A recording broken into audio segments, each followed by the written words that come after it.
Hello everyone, আমি সঞ্জিতা। আজকে তোমাদের সাথে শেয়ার করব 5টি রোজ। তো আমি এই রোজ বানানোর জন্য প্রথমে একটি কার্ভিং জেল নিয়ে নিলাম। তো ছোট ছোট গোল গোল বল আমি রেডি করে রাখবো। এরপরে আমি ওটা হাতের সাহায্যে প্রেস করে একটু টুইস্ট করব।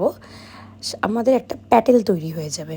তো এখানে কিছুটা আমি আগে থেকে বানিয়ে রেখেছিলাম, তো সেম প্রসেসে আমি বানাচ্ছি।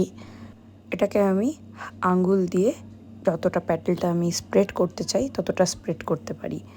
তো এরপরে আমি আবারও নেক্সট প্যাটেলও সেমভাবে আমি আবার এটার সাথে লাগাবো, মানে যেমন করে আমরা ড্র করি কোনো রোজ, যে একবার যেটার থেকে শুরু হয় তার মাঝখানে আর একটা প্যাটেল যোগ হবে। তো সেমভাবে আমরা একটা করে প্যাটেল লাগাবো আর সাইড থেকে আমরা গোল করতে থাকবো। হাতের মুভমেন্ট প্রত্যেকবার সেম, আর আমাদের আমরা যে বলটা করে রাখবো সেটা যেন সেম হয়। তো দেখো, আমি একটু জুম করে দেখাচ্ছি। ভেতর থেকে সেমভাবে আসবে। আমি একটি ডটিং টুলসের ওপরে রেখে করেছিলাম।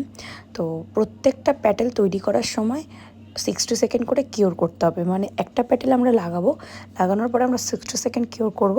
সেম আবার একটা প্যাটেল লাগানোর পরে 60 সেকেন্ড কিওর করব। কমপ্লিট হয়ে যাওয়ার পরে আমি আইভিডি জেল নেওয়ার পরে আমরা যেখানে প্লেসমেন্ট দিব সেখানে আমি আইভিডি জেলটাকে লাগাবো। তোমরা এখানে স্টোন লাগানোর গ্লু লাগাতে পারো।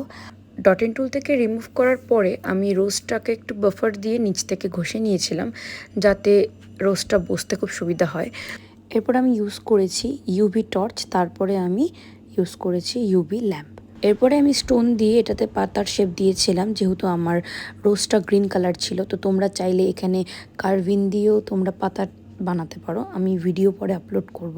দেখতেই পাচ্ছ ফাইনাল লুক। এটা আমরা ইউভি ল্যাম্পে 120 সেকেন্ড কিওর করে টপ কোট করে দেবো।